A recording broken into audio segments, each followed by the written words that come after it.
Salam Nabi bersabda, man yuridillahu bihi khairan yufaqihu fid din. Rawahul Bukhari. Hadis riwayat Imam Bukhari rahimahullah taala, barang siapa yang Allah nakkan dengan dia itu kebaikan, nescaya Allah berikan kepada dia kefahaman di dalam bidang agama. Jadi ancaman terhadap pegangan ahli sunnah wal jamaah menjadikan ahli sunnah wal jamaah sekarang ini seolah-olahnya dipinggirkan ataupun diancam.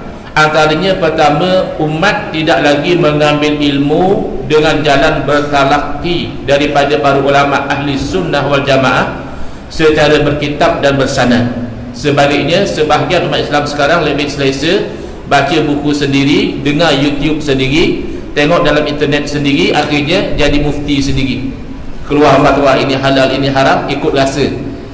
Ramai kan orang sekarang kata, rasa aku tak haram kot, rasa aku halal kot, ya.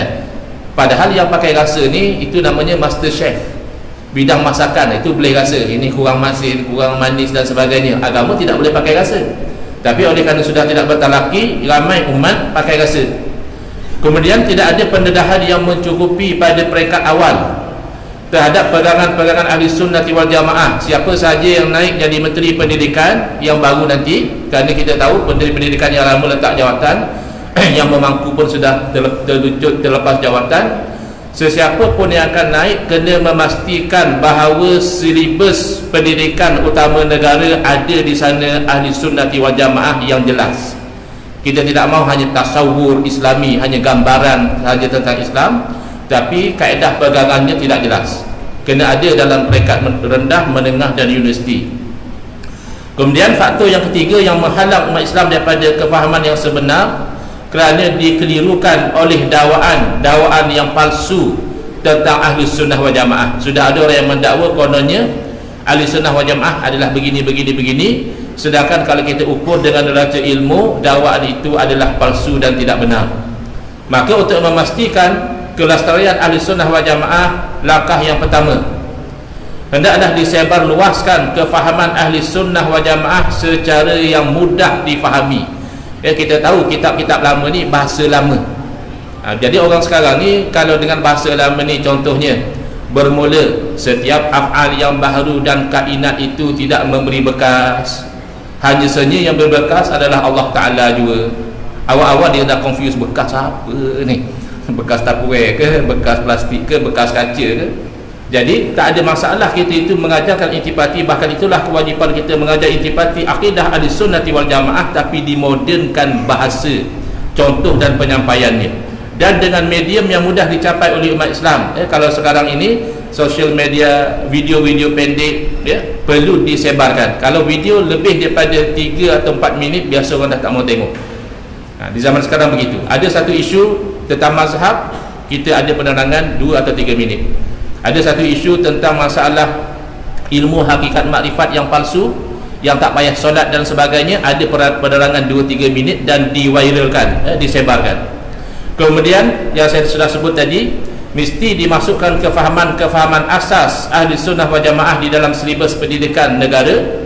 Dan yang ketiga, perlu dipastikan kepentingan agama dan kepentingan ahli sunnati wal jamaah mengatasi kepentingan lain, termasuk kepentingan politik.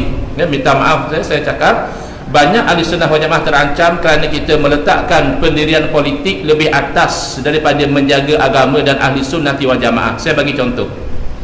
Guru saya Al-Fadhil, Tuan Guru Syekh Nuruddin Al-Banjari Al-Makki Hafizahullah, satu ketika dahulu beliau sering ada kuliah tetap bulanan di sebuah masjid di Selangor. Saya umumkan begitu saja, sebuah masjid di Selangor. Lalu ketika itu beliau menegur, menasihati.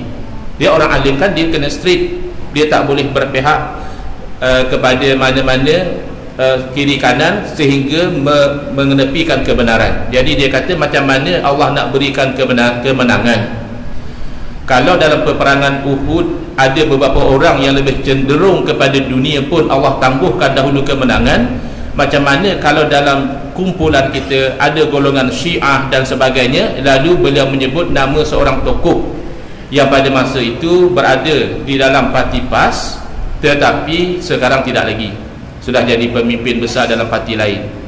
Jadi apa yang beliau sebutkan itu betul. Tapi pada masa itu bukan sahaja nasihat itu tidak didengari oleh ahli jawatankuasa masjid, kerana mereka ada pendirian politik tertentu. Kuliah Syekh Nuruddin juga dihentikan di masjid itu. Ini contoh. Sepatutnya kita terima dengan hati yang terbuka. Ini teguran yang baik daripada ulama ahli sunnah wal jamaah. Keluarkan elemen-elemen yang bercanggah seperti elemen Syiah dan sebagainya daripada perjuangan kita. Tapi masa itu politik duduk di atas, akhirnya tenggelam ahli sunnah wal jamaah. Baik, kefahaman yang pertama yang perlu dijelaskan kepada umat Islam adalah takrif dan siapakah ahli sunnah wal jamaah itu sendiri. Sebab kadang-kadang di kalangan yang memperjuangkan ahli sunnah wal jamaah pun tidak jelas takrif. Orang-orang pondok lebih faham lagi. Kalau belajar apa ilmu pun ada mabadi ilmu yang 10. Al-mabda'ul awal hadduhu. Mabda' yang pertama, prinsip asas yang pertama adalah takrif sesuatu ilmu. Jadi kalau kita itu memperjuangkan ahli sunnah wal jamaah, kita kena faham takrif ahli sunnah wal jamaah terdiri daripada 3 perkataan. Pertama ahlun, kedua adalah as-sunnah, dan yang ketiga adalah al-jamaah. Ahlun ada pelbagai makna. Boleh jadi ahlun dengan arti ahli keluarga, ahlul bait. Ahlun boleh jadi dengan makna penduduk, ahlul jannah, penduduk syurga. Tapi ahlun dalam konteks ahli sunnah wal jamaah bermakna pengikut. Ahlu sunnati bermakna pengikut sunnah. Dan as-sunnah dari segi bahasa adalah at-tariqah, jalan. Bila at-tariqah jalan, boleh jadi jalan itu baik, boleh jadi jalan itu tidak baik. Sesuai dengan hadis Nabi SAW, di mana Nabi SAW bersabda, man sanna fil islami sunnatan hasanatan, barang siapa yang mengadakan dalam Islam ini satu jalan yang baik. Dalam hadis yang sama Nabi SAW juga menyebut, wa man sanna fil islami sunnatan sayyi'atan, barang siapa yang mengadakan dalam Islam sunnah yang buruk. Oh, kalau begitu sunnah ada yang buruk? Ya, kalau dari segi bahasa boleh jadi. Kalau dari segi bahasa sunnah semata-mata bermakna jalan. Tetapi kalau dari segi istilah, bila kita sebut as-sunnah, telah disempitkan maknanya, telah dikhususkan kepada yang baik sahaja, iaitu at-tariqatul mardiyatul maslukatu fid din, jalan yang diredai, yang dijalani di dalam agama. Oleh siapa? Oleh Rasulullah SAW dan oleh tokoh-tokoh agama seperti para sahabat dan juga salafus soleh.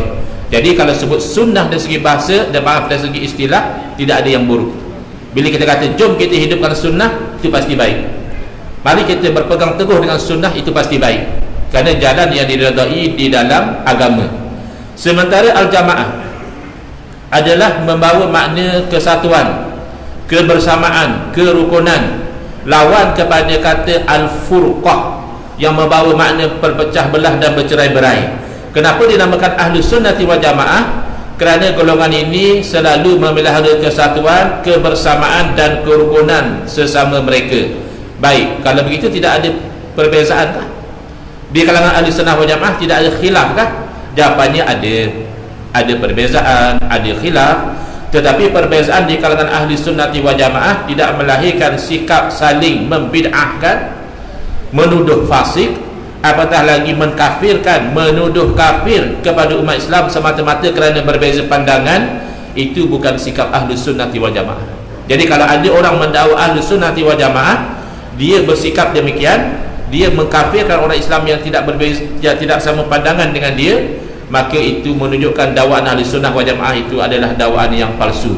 Dalam Al-Farqu Bainal Firaq lil Imam Abdul Qahir Ibn Tahir Al-Baghdadi rahimahullah ta'ala, jelas beliau menyebutkan ahli sunnati la yukaffiru ba'duhum ba'da. Ahli sunnah wal jamaah mereka tidak mengkafirkan sebahagian yang lain. Berbeza dengan golongan yang lain seperti golongan Khawarij, Syiah, Rawafid, Qadariyah dan sebagainya. Perbezaan di kalangan mereka boleh membawa kepada saling